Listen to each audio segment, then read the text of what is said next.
mentioned this video before. I don't really remember how I edited things. That there are sort of two kinds of conspiracies. There's the ancient aliens kind and the biolab network kind that gets proven to be true.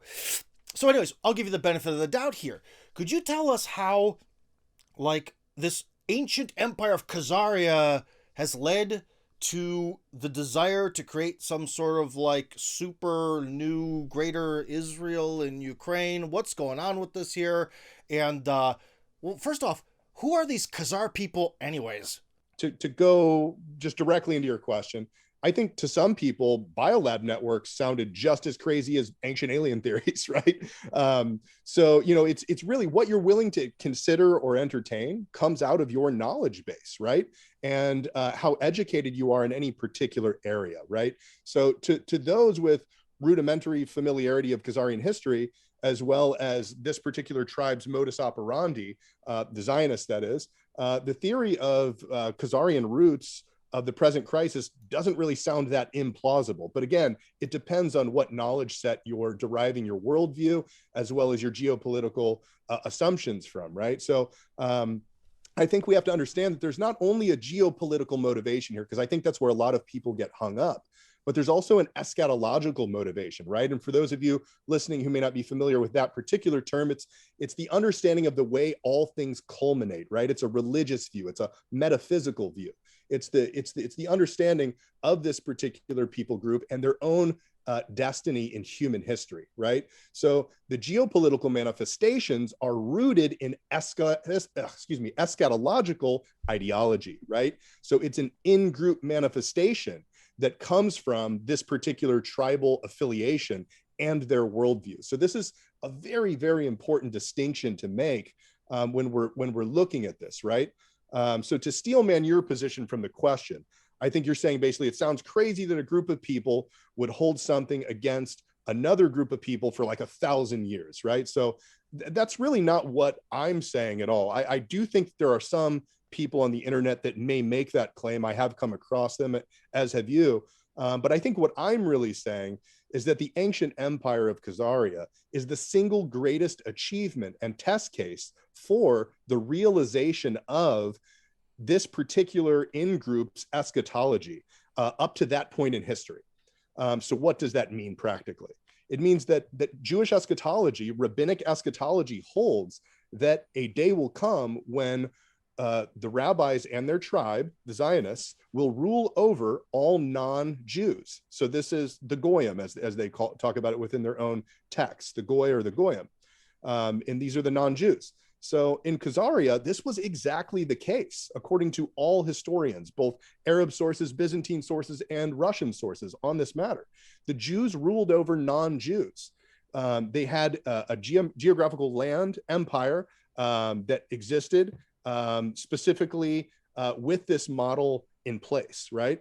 So I don't think it's an exaggeration to say that in this particular region of ancient Khazaria, that Jews who were in the first place where the Almighty delivered the goyim into their hands to be ruled over, that this would have anything less than monumental significance. Not only the history of this and what it means for them, but also for the land itself, right? If we know anything about Zionists, they are extremely tied to land that they view having redemptive historical significance. What do I mean by redemptive historical significance?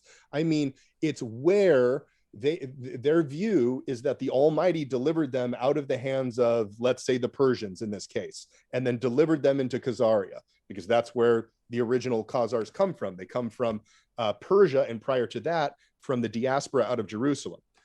So they got assumed into the Sassanid dynasty, Sassanid Empire, I should say, and they through their several hundred years over there, amassed power within there, and had this very interesting revolution around the turn of the 5th into the 6th century under a guy named Mazdak. So he's a very high up nobleman in the priest, really, is what we would probably consider him. Within the Persian class there, he was so not a Jew, but he was of the Persians, so the Iranian ruling class. But there's this revolution that happens under him, and he has all these Jewish followers. He also, so there's two types of Jews within the empire. I should do a little quick prolegomena here on this. So there's those Jews who were with Mazdak, this priest and sort of political figure, and there were those who were against him. Those who were against him were only against him because they were with the king at the time, whose name, believe it or not, is COVID. It's more like Kovad, but either way, you know, you'll frequently hear it just pronounced COVID. So they're with this particular king as a ruling class. These are the very wealthy Jews of Persia at the time. And those particular ones opposed Mazdak because Mazdak was basically a crypto communist. You can go back and read all of the historians' accounts of his doctrines. He was talking about equality and brotherhood and how the wealthy were alienating the people from their lands. I mean, this literally just sounds like something out of Marx and, you know, and Engels and so forth, right? This kind of underpinning of the philosophy that Mazdak's beliefs were predicated on. So that he uses the other group of Persian Jews, which were not with the wealthy, right? And they together they have this uprising that occurs. And at that time, the crypto communists win for a short period. And during that time, you have this large group of Persian Jews, as well as some of the communist Iranians, that basically get control of the treasury. And they sack most of the loot out of the Persian ruling class at the time, and they flee with it. And those particular original Persian Jews who fled with it, they fled through trade routes that went up the north of the Persian Empire into the Caucasus. They would have been familiar with these as traders, which many of the Persian Jews were traders. Again, you can read about this in the source texts as well. Slave traders in particular, actually. But they dealt with all the Silk Road trade. So spices, you know, fabrics, gold, myrrh, dyes, etc. All the typical types of things that you see coming through the Silk Road out of China. So they flee up into this area where this group of people known as the Khazars lived, and they settled in with them. And having all of this wealth, they were able to take over various trades within the Khazarian cognate, and they were able to continue to amass quite a bit of power underneath this until eventually, you know, what arises is a literally a Jewish state underneath the Khazar Khanate. So that's sort of a little backstory just to kind of give some info dump on what we're dealing with there as far as Khazaria goes. Now, many years ago on the radio, we had a guest, and he actually talked about Khazaria, and he was a historian, you know, so a real bona fide historian, and he said that really people over-dramatize this whole Khazaria thing, that really only some of the leadership dabbled in Judaism, as he called it, that it was sort of this generic amalgamation of sort of nomadic peoples, and it wasn't really such a big thing. It wasn't really like this Israel outside of Israel, okay? So if you think about it, like, why would Israeli Zionists have some sort of deep passion for this weird kind of sort of race mixing, unofficial minority Jewish leadership group? Why would they be so excited about that? Sure. That's a great question. It's a great question. So I think there's several parts to that question, and I will tackle the historiography corrections that I think are presupposed in your question that need to be corrected first, because I think what you heard on that program is a common misconception, and I will just kind of give you my knowledge base from the source texts themselves. Which at the end of this, I will give you a list of source texts for all the viewership to go and check out themselves. In other words, don't take my word for it. There's tons of great source texts on this stuff that I will give you guys access to just kind of be able to go and do a little bit of research yourself, just as I have done. So I think we'll start with the historiography questions that are presupposed in there. And I think there's a couple things that need to be corrected. So the number one would be, it's important to remember that again, these guys came out of the Sassanid period. Okay, so they're the particular Jewish group. When looking at the Khazarian Empire, there's one thing all of the source texts agree on in terms of their culture. Their culture was thoroughly Iranian what they call Aryo-Iranian or Persian, right? So the all of the artwork, for example, in what's left of either, you can find coins, for example, that are dug up, or shields, or various excavations have been done, for example, on the fortress at Sarkel, as well as in the modern region at the Volga River Delta, where Ital used to be, right? Ital is their this is their major city. This is the city of the capital city of their empire, right? Which, interestingly enough, was split into two parts, Tim. So there was basically a kosher side, and there was a multinational, multicultural side. So the kosher side, we'll call it, was the Jewish side, and it was walled up. Only Jews and Jewish converts could live within this part of the city. And there was a very strict code around that. The gates would be closed in the evenings, and this fortress was closed off to all non-Jews. However, on the other side of the Volga, there was a multinational, multi-ethnic, and multi-religious, an ecumenical city, you could say, right? Where Muslims, various heretical sects of Christians as well lived.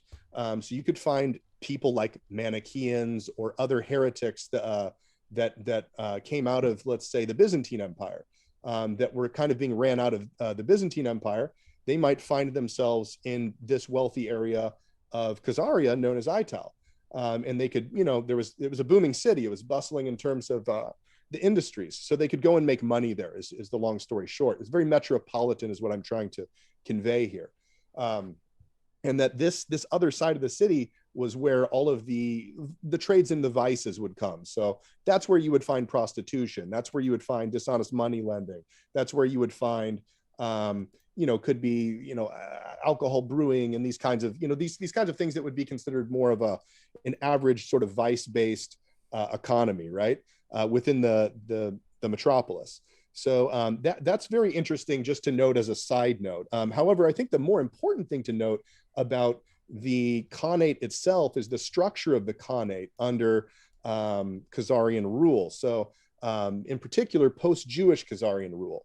So there is what's known as the sacralization of the Khazar Kaghan, right? Which is a departure from the earlier Turk traditions. And when we say Turk, there's something else we have to keep in mind here. We don't mean like Ataturk, right? We mean like the Turks as they were known as sort of disparate tribal groups that sort of loosely all came out of China when, ancient Chinese dynasties were still, active and sort of forming. They were pushing out other rival tribes, on their borderlands. So like sort of modern day Kazakhstan, right?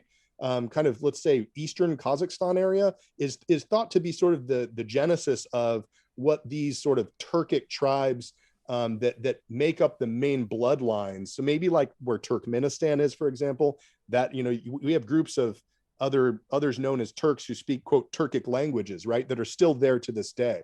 So the idea is that that's sort of where these people come from, is that general area. As they're pushed out, they come and settle in this Caucasus region, right, of maybe what you could call, modern day Western Kazakhstan into, southern Russia and sort of northern Georgian Armenian Empire territories, right?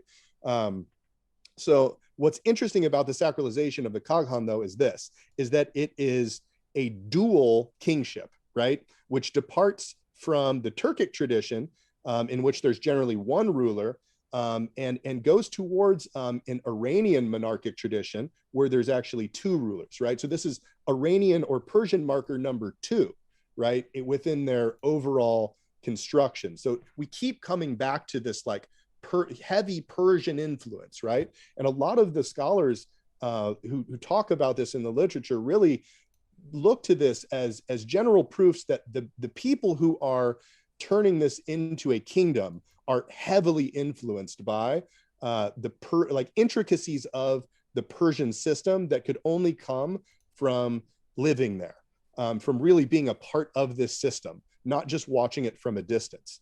And so there's many that look at the dual system of kingship. And there's a good quote that I have here that I'll read from one of the source texts. So there exists the Khan, the aloof king, a figurehead who is kept hidden away nearly his whole life. He has to come to the imperial he has to come from the imperial race, quote unquote. This is thought to mean the original Khazar Turkic ethnic elite, known in ancient Chinese and Persian sources as the Asena or Asena. You'll hear it pronounced both ways. A desert aristocracy renowned for their learnedness, from which both Turkic and Mongol rulers traditionally claimed descent. Only those who converted to Judaism from this tribe, however, were ever considered for this position. The king, or the Khan, is basically an impotent and sacral figurehead in nature. However, there's another ruler alongside of him called the Khan Bek. The Khan Bek was the active leader. Think queen on the chessboard, to use an analogy. This leader was the real ruler of all affairs in the Khazar kingdom. He would take them to war. He would set tax rates. He would command state affairs, etc. A real autocrat, so to speak, with comprehensive and all-encompassing power. He too was chosen from Jews, but generally non-converted Jews, i.e. the Persian bloodline of Jews who converted the rest of the Khazars in the first place. So what we're seeing emerge here, Tim, is that there's actually two classes of those within the Khazars. And we see this in the literature called the white Khazars and the black Khazars, okay? And this doesn't necessarily refer to like a racial thing. It had more to do with just where they originally came from. So in that sense, it is an ethnic divide. But I guess my point is don't think like these guys were really white-skinned and those guys were really black-skinned. It isn't necessarily based on that. It had more to do with their roles. And what they would do. So there were the Jewish ruling elite basically is what you had in the Khan Bek and his tribe. And then the Turkic elites who had the original Khazar blood were able to sort of still maintain this, position of awe and power, but only in a figurative way, which is very interesting. It's a very interesting way to take over a people group, which is effectively the way we really need to look at this, that they figured out how to rule not alongside of this people, though that's the way they made it appear. They really, I mean, if the Khan Beks were all actually Jewish leaders from the original non-convert Jews, then they're really taking over the place, right? Yeah. So, which again, as people with money, this makes sense. In other words, this is a very easy historiography to understand if you simply understand it through the eyes of money brings power, with money brings influence, right? So the idea that, quote, these Khazars were not Jewish at all and had no Jewish blood at all is a complete misnomer that comes from Kessler, author of the 13th Tribe. He has a lot of good history in his book. However, he also has an axe to grind. And his axe to grind is that he tried to build a false historiography, a fictitious or sort of, I will just call it a fictitious historiography in order to once and for all put a death to anti-Semitism. This was his goal. He states it. In that basically, if he could prove that that the Khazars were actually just Caucasian people, they were not in any way related to any of the people who came out of Palestine during the diaspora, the original Hebrews, that basically no Europeans could hate them anymore because they're just Europeans just like everybody else, right? So this was really Arthur Kessler's great hypothesis. And that's the hypothesis that's rejected by many, not all, but many, and I'd say most Jewish scholars. However, what most Jewish scholars are not rejecting is a lot of his other history that he records, because it all comes from the source texts. So Kessler is a great example of a guy who had a good project, a good idea for a project, but he was really misguided by the axe that he was trying to grind with an a priori hypothesis about this, like the Khazars not actually being Jewish at all. So I reject that, and there's plenty of other historians that reject this notion that there was no Jewish blood within the Khazar Empire at all. It makes no sense. Okay, so the Khazars had their capital in what today would seem to be Astrakhan, which doesn't really look to be a part of Ukraine. It seems like their sort of area of influence was much farther to the east than the hardcore, most passionate Ukrainians who are from like Transcarpathia or whatever. Just to comment on that. So the furthest eastern border of the Khazar Empire stretched just a little bit north of there on the Khazar Sea, now known as the Caspian Sea, but once known as the Khazar Sea. And it stretched as far east as Kiev, believe it or not. Or sorry, as far west as Kiev. So you actually did have Kiev under Khazar rule for about 150, almost 200 years, Tim. So it actually, their empire was quite large. They also controlled the Crimean Peninsula, right? Prior to Sviatoslav pushing them back out of it. And then we have, obviously, the baptism of Rus happening in Crimea with Vladimir, his progeny. So there's actually a lot of wrinkles to this. You know, if we talk about conspiracy theories, I mean, like, people tend to be pretty open about this kind of stuff. I mean, Marx wrote that he wanted a world revolution. The people who supported eugenics, they were pretty darn open about it till they got scared after World War II. And today's wonderful Great Reset Club, well, they don't hide their intentions very much, do they? So if there really is this sort of like Zionist motivation behind the war in Ukraine, why do none of like the notable Hollywood, Washington, Israeli, whatever, super passionate Zionists talk about this out in the open? Why aren't there websites about it? I'm not seeing anything here, man. Sure. So I think the best way to answer that is to begin answering the second part of your last question, which was about like, essentially, these guys were some sort of like weird offshoot group that intermixed and interblended. And the Zionist hardliners, why on earth would they have any kind of love lost for this sort of like strange mixed race clique of Jewish warriors, right? I thought that was actually a very good part of your last question. And I did want to give some, the answer to that, and then we can roll in, I think, perfectly dovetailing with your current question. So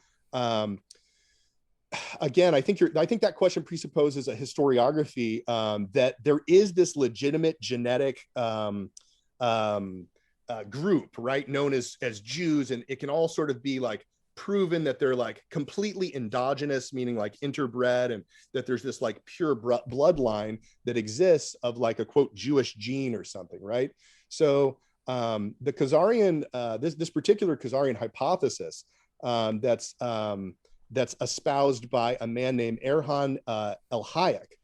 He's a Jewish geneticist from Johns Hopkins. He has, in my opinion, the best scholarship and genetic scholarship in particular, as well as historiography on this matter. I recommend everyone in the audience to look up the work of Erhan, or it's E-R-A-N,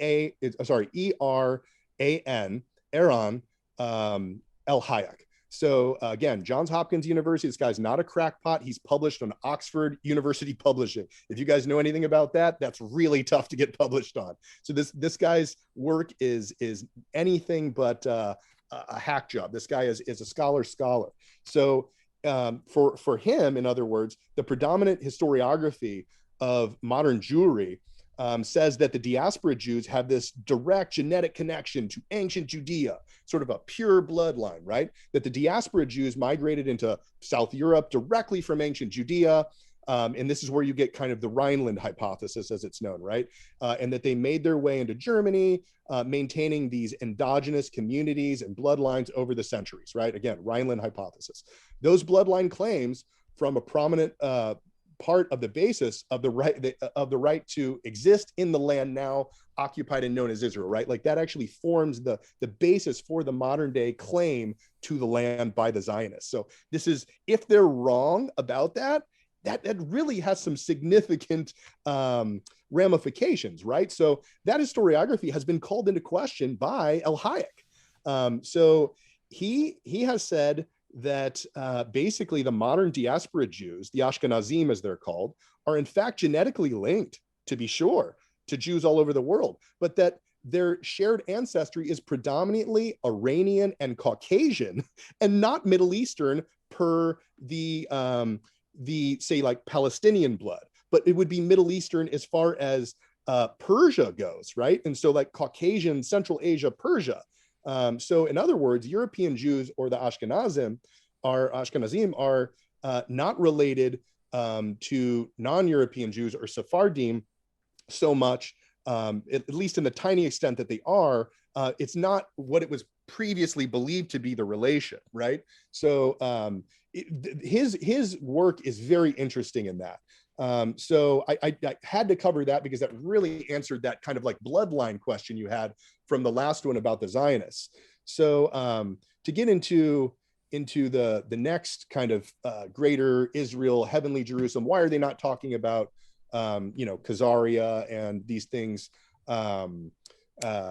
openly, I guess, right? Is that kind of a fair way to sum up your question?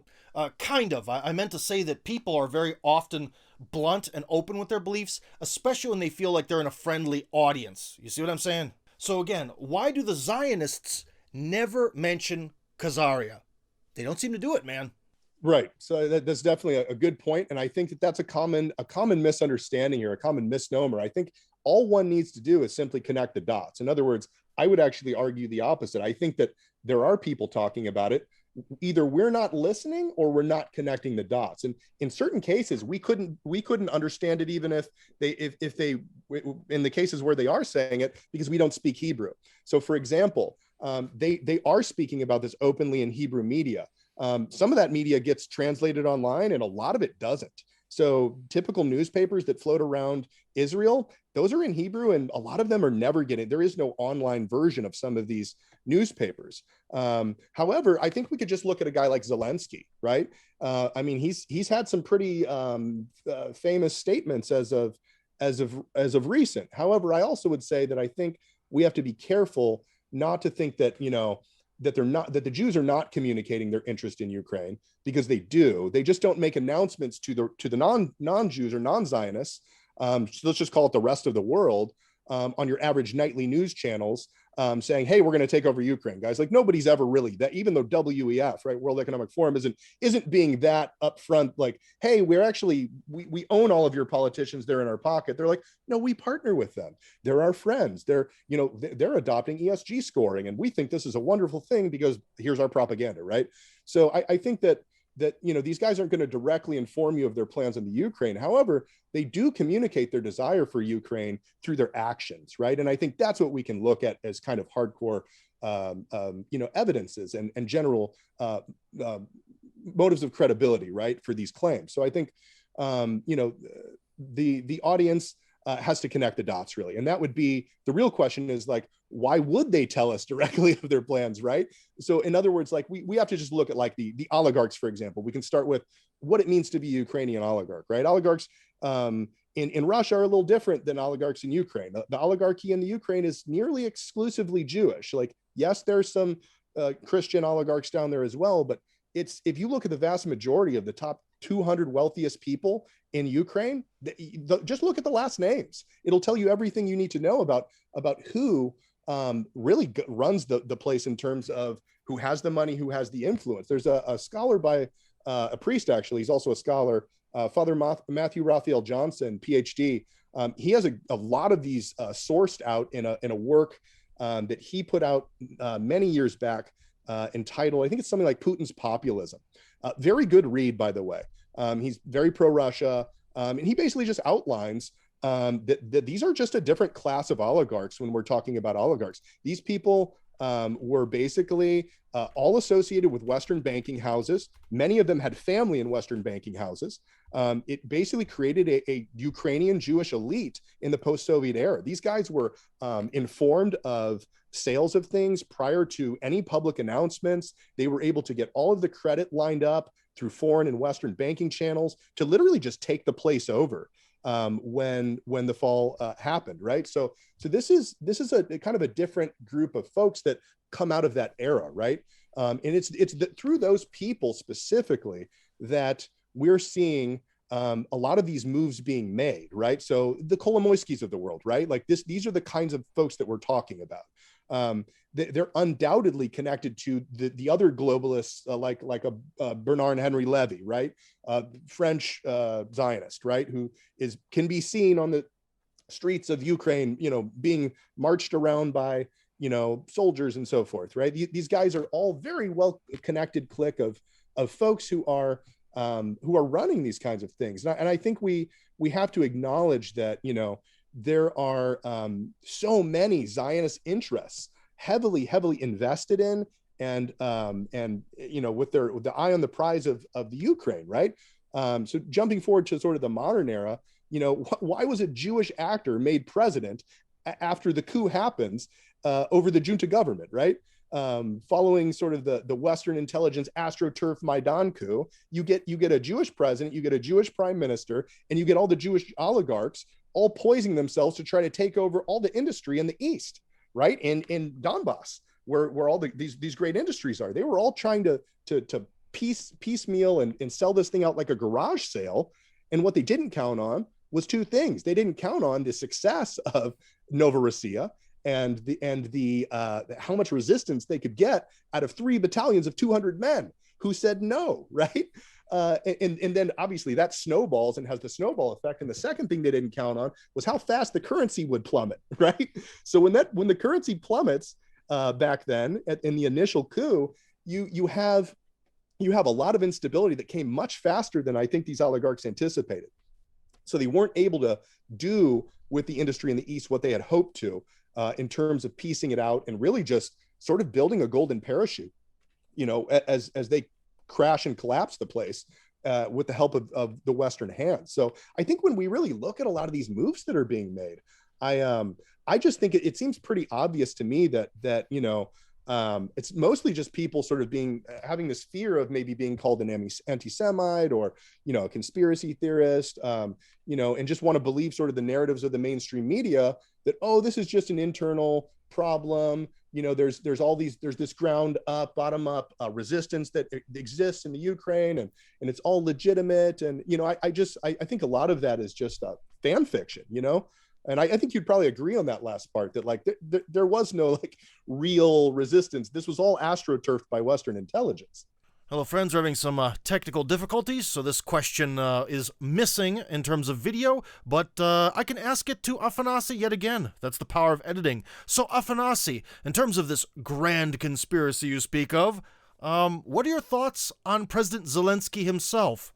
I think something else we need to remember is you've got Zelensky again, this Jewish actor, quite literally, being propped up by as a junta government leader, as we're supposed to view him as some sort of legitimate leader over an Orthodox Christian Slavic nation, right? I don't understand how anyone sees that as legitimate, right? I certainly don't.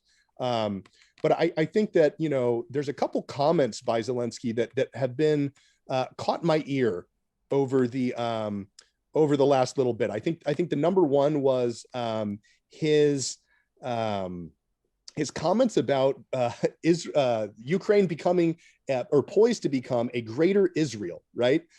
This was perhaps one of the most telling remarks by Zelensky, in my opinion. So, there was that comment, and just I think it was in March, mid-March of this year, during the special military operation, where he called for the Jews of the world to unite with Ukraine against Russians, right? I mean, this is very telling language. Again, I think if we're just really willing to connect the dots on this, there's really only one conclusion to come to, and that's that there are some special Jewish Zionist interests in the Ukraine. So that would be kind of my contention on that, Tim. Okay, but then, hold on. Why would the wealthy Jewish oligarchs of post-Soviet Ukraine want to finance Banderites? Bandera not only killed Russians and Poles, but also a lot of Jews. He was a very, very anti-Jewish figure. Why would they prop up people who are going to eventually kind of rise up and want to kill them? And furthermore, I know Jews personally who had to flee Ukraine for their lives to come to Russia just to survive.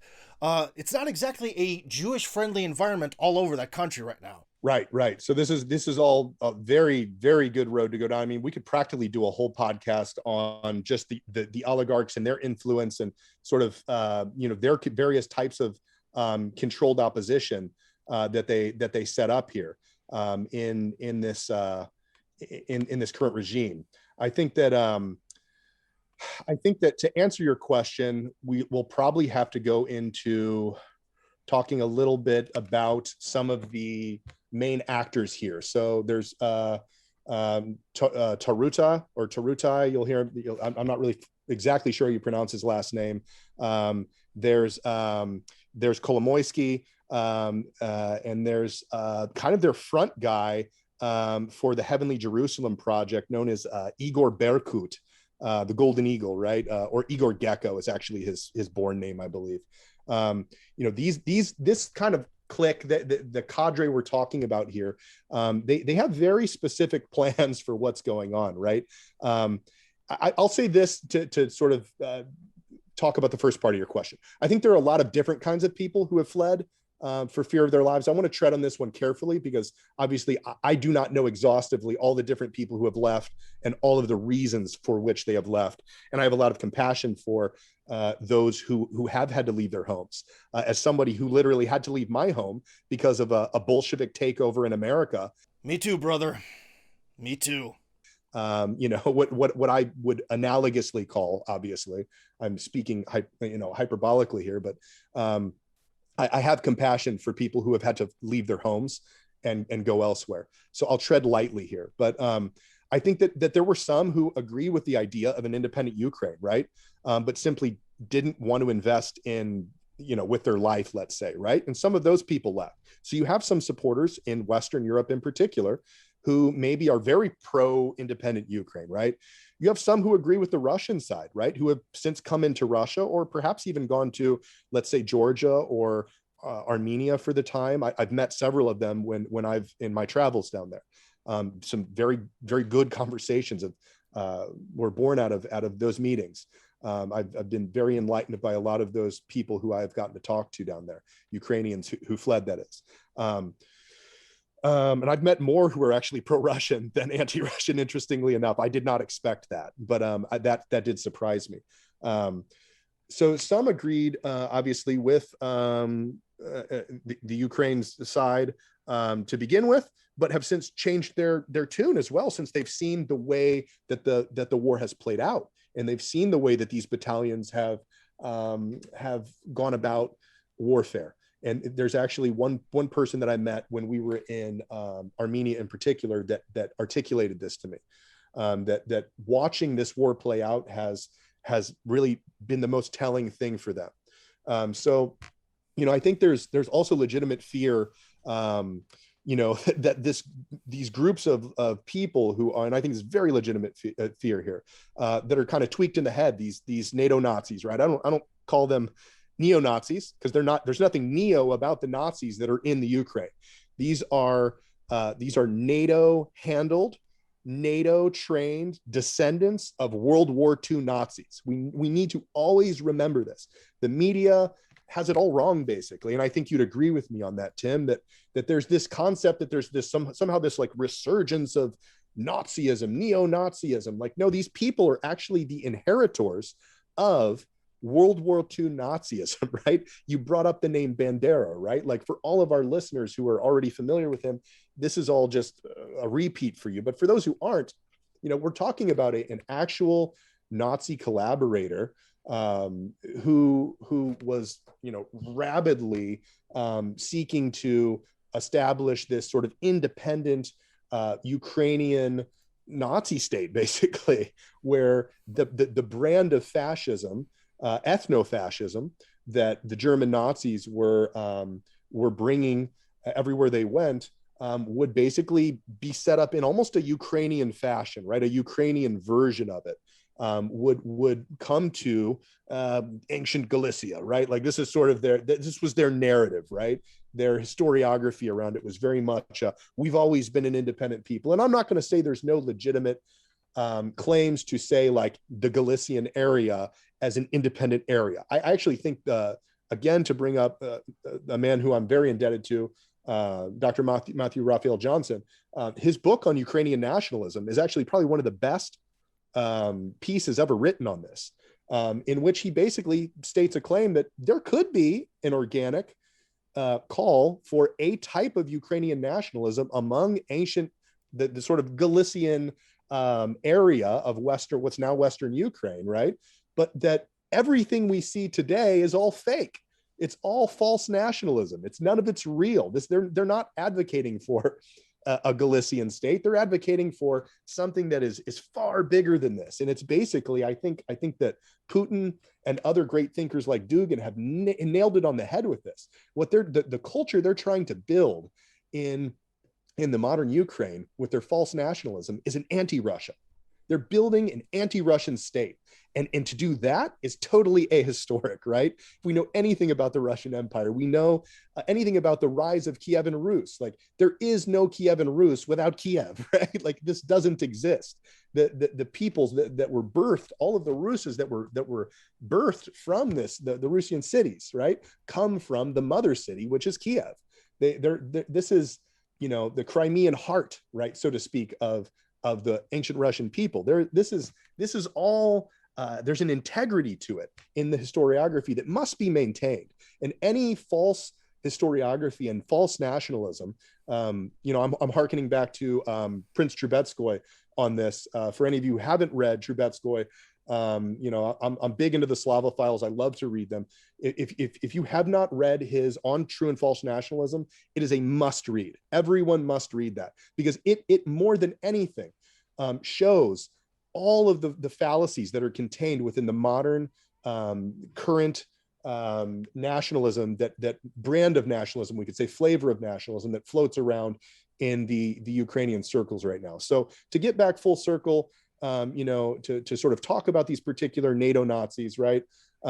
These guys are very tweaked in the head, right? And I think a lot of people are fleeing from the horrors that they've seen, not only being done prior to this in the Donbass, right?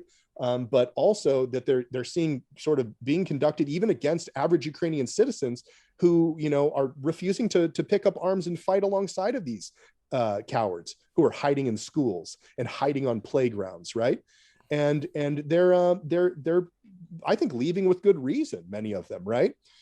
So to talk about some of the battalions that like right sector that have Jewish presence.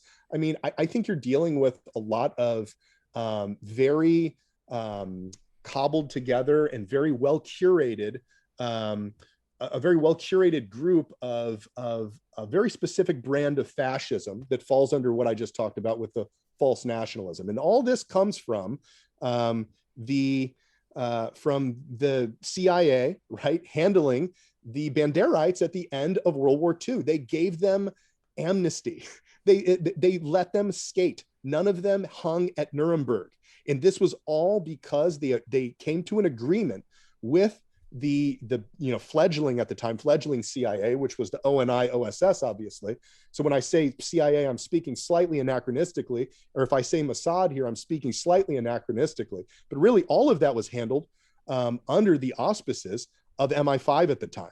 So the CIA was trained by MI5. We got our intelligence network in terms of the structure of it, which comes out of the Office of Naval Intelligence and the OSS, then is rolled up underneath MI5 in a training program that then later becomes the CIA. So when I talk about the CIA handling these people, this is who I'm talking about.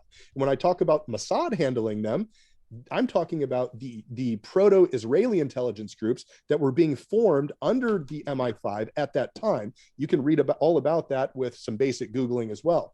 These people ended up handling the Banderites at this time, and they curated them for the last 70 years, Tim. 70 years these people curated them. You can learn about this in Oliver Stone's great flick, a documentary, Ukraine on Fire, right? He talks all about this, goes into the history of it. It's a great introduction for any of your listeners who are not familiar with this particular part of the history there.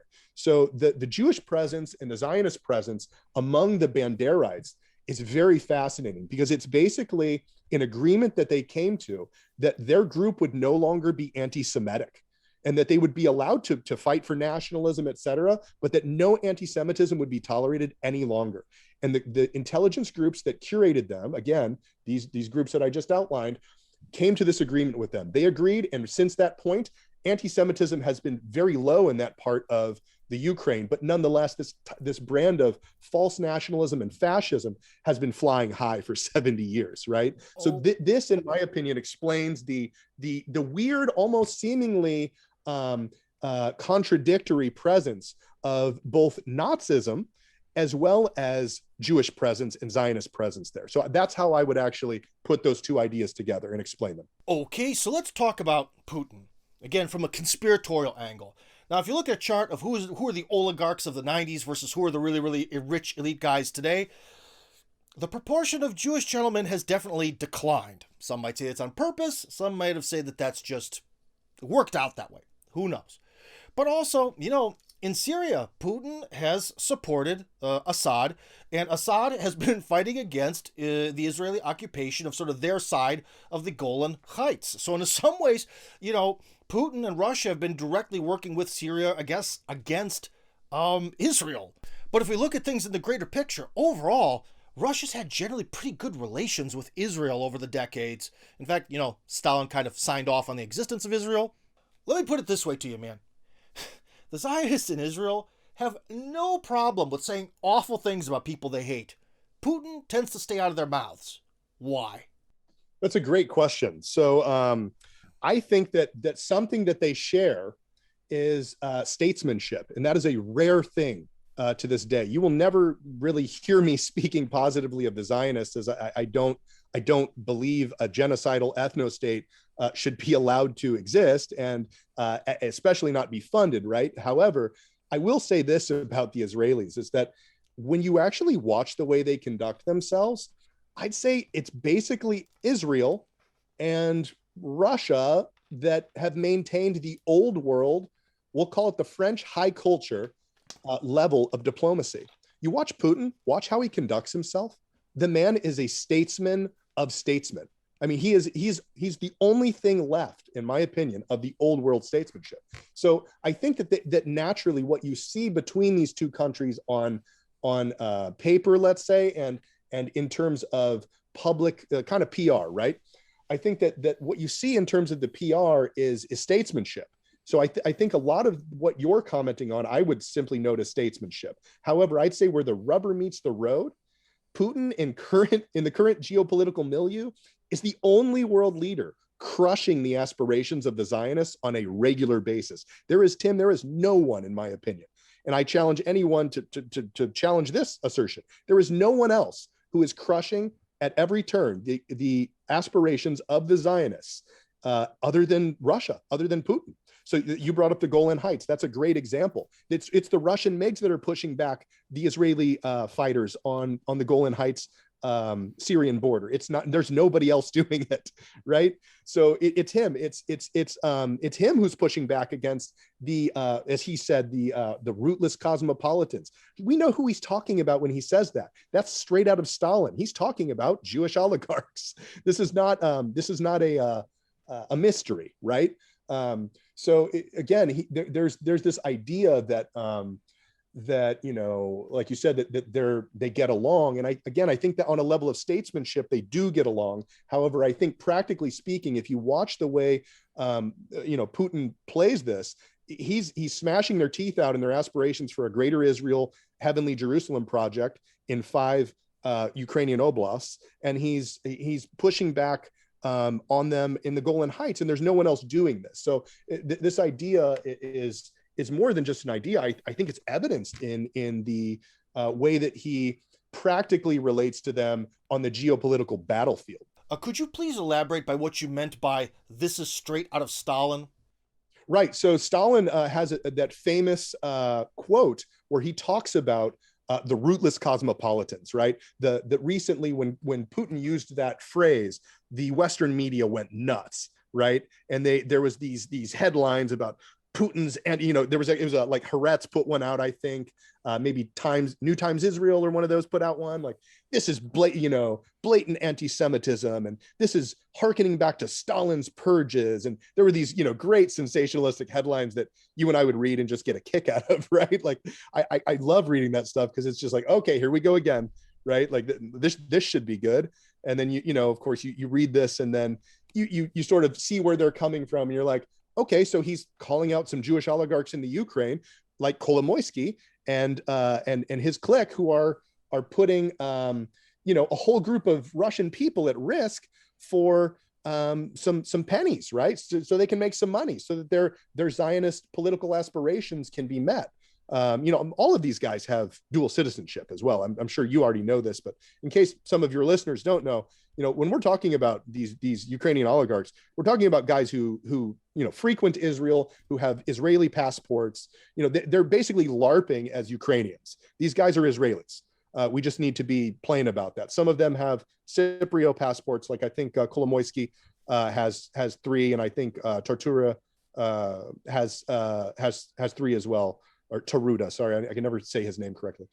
Sergei Taruta has the 3 as well, and there's several of them that do this, because I think there's a law around politicians not having dual citizenship. So these guys were like, hey, we'll just get triple citizenship. We don't have dual citizenship. We have triple citizenship, literally, right?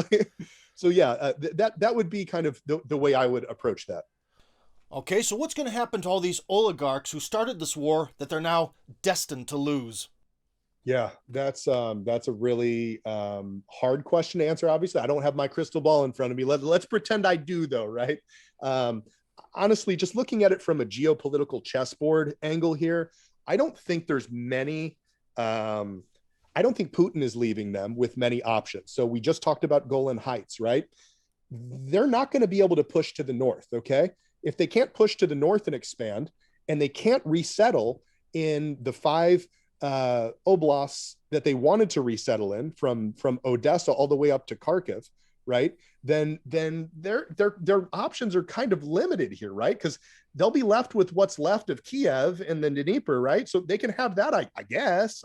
I mean, I don't really think they're interested in that, though, right? They're interested in Kiev. They want Odessa. They want the heartland that is of historical and cultural importance, right? For them, there's some very ancient Jewish cemeteries, for example, in Kiev that mean a lot to them. Going back to sort of this Khazarian hypothesis that these folks are really after that land because of their eschatological aspirations and them seeing historical redemptive significance there. So I don't really think they're interested in that land west of Kiev, to be honest with you. But I think that with Putin crushing these aspirations, as we've already articulated a minute ago, I think a lot of these guys are going to end up having to push over into Jordan.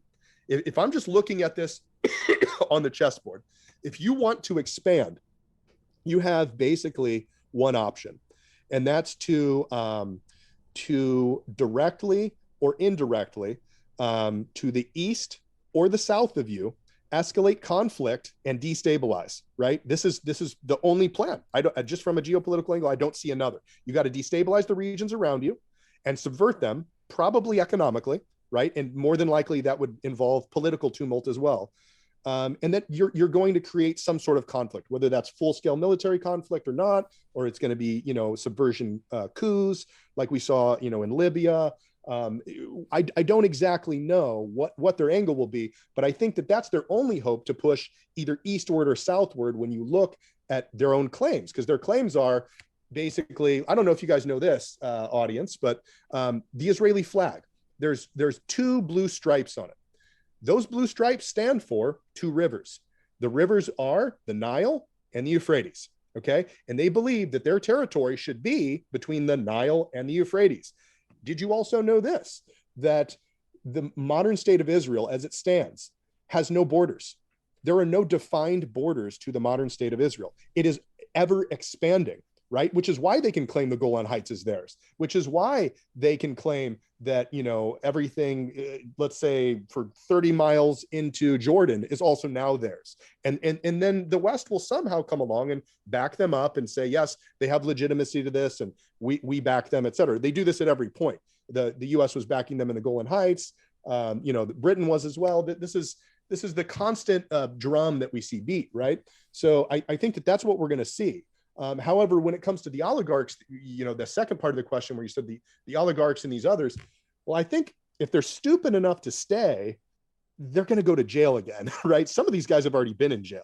They're going to go back to jail. And the ones who haven't been in jail before will very quickly see the inside of a jail cell, or perhaps a trial in which, depending on what they've committed, could be, looking at an execution, depending on whether or not they were actually in control of certain of these militias, for example, and funded the killing of children, or the raping of women, or the bombings of various, non-strategic targets, let's call them, right? I mean, this kind of thing, Lord only knows what will come out in terms of these trials, and what we'll see that Russian intelligence has gleaned about the involvement of these oligarchs. Because I think we've only seen the tip of the iceberg, Tim, on what these guys actually did in terms of funding. I mean, when you have guys like Kolomoisky who were paying $10,000 a head for resistance soldiers in the Donbass, back in 2014, he was paying $10,000 a head. Okay, I mean, when you have stuff like this, I'm sorry, if that guy even had one person killed by putting bounties on their head, I would support a capital offense on that. I mean, you can't just go around commanding mercenaries because you have billions of dollars. It's not in no civil society is that just, right? So that's my opinion. My opinion is that the oligarchs will probably go to jail if they're stupid enough to stay. More than likely, to use our fearless president's phrase, they'll probably just catapult back to Israel, right? As he said about I forget who it was. I think Jubias. He said he catapulted back to Israel, right? I think that's what they'll do. They'll go seek amnesty in Israel and an asylum there, and they'll probably just stay there and operate from there, and or try to destabilize whatever's left west of Kiev, and maybe try to destabilize there in order to throw some other sort of junta government up that they can then, prop up and rule over as puppets again. I don't know. Those are kind of my crystal ball, analyses here. So anyways, guys, if you enjoyed this video and you like the opinions coming out of my big fat mouth, then join up on my Telegram channel. That's Tim Kirby Hardcore on Telegram. Link, of course, in the description.